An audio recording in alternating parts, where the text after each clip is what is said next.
বলছি যে আমার মনের মধ্যে কি চলছে আমি জানি, কারণ একটুর জন্য বেঁচে গেছে।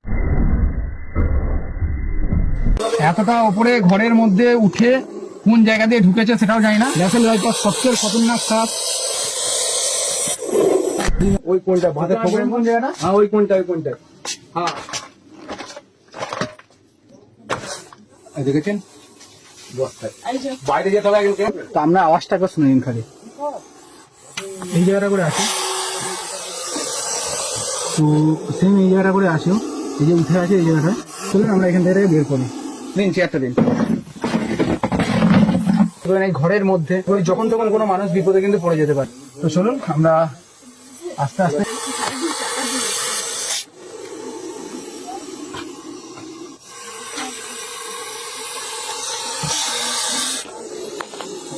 ন্যাশনাল রাইটার সবচেয়ে খতরনাক সাপ এবং এত ওয়াইড মুভমেন্ট ওই জন্যই করছিল। তো বুঝতে পারছেন কি রিস্কে নারা ছিলেন। আমরা গোখরো ভাবছিলাম, বাট না। তো দেখুন এখান থেকে একটু বলবো, আমি দীপঙ্করকে বলে একটু সরে দাঁড়াতে, আমি খুব রিস্ক হয়ে যাবে।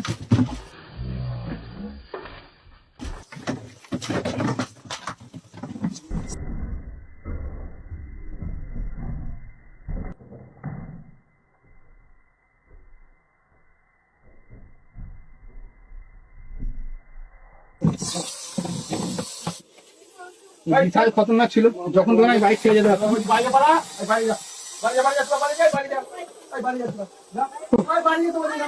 মারাত্মক, আমি অনেকে বলে যেতে পারবো না কি পরিমাণে রিস্ক এখানে হয়েছিল আমার সাথে। লাকিলি আমার ভাগ্য ভালো। সিরিয়াসলি আমি এই টাইমে সত্যি আমি ঘেমে গেছি। আর যারা আপনার ভিডিও দেখছিলেন আপনি বুঝতে পারবেন, আমি জানি না ক্যামেরা কতটা এসছে, বাট ও যখন এখান থেকে যেতে আসলে আমি স্টিকটা দিয়েছি, জাম্প খেয়ে পুরো এখানে পড়েছে, বাট বাইট মুভমেন্টটা নেয়নি, কারণ এ এখন ডিফেন্সিভ মুড আছে। কিন্তু এই টাইমে একে টাচ করা মানে বাইট নেবে। তো বিশাল বড় রিস্ক থেকে বেঁচে গেছি আমি। যে পরিমাণে ভয় পেয়েছি সেটা হয়তো বলে বোঝাতে পারবো না।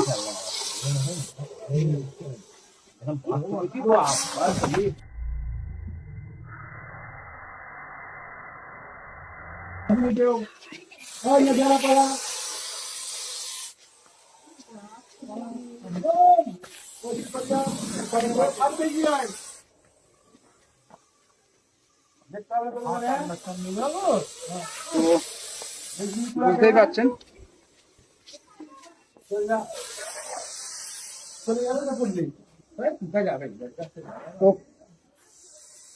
কতটা বেশি ডিফেন্সিভ মুড রয়েছে আমি বুঝতে পারছেন। বড় রিস্ক থেকে আজকে আমি মানে বলছি যে আমার মনের মধ্যে কি চলছে আমি জানি, কারণ একটুর জন্য পুরোপুরি আমার কামড় খেতে খেতে বেঁচে গেছি।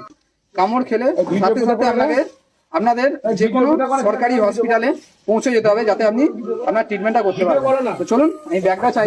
এখন দূরে এগিয়ে আছে। হ্যাঁ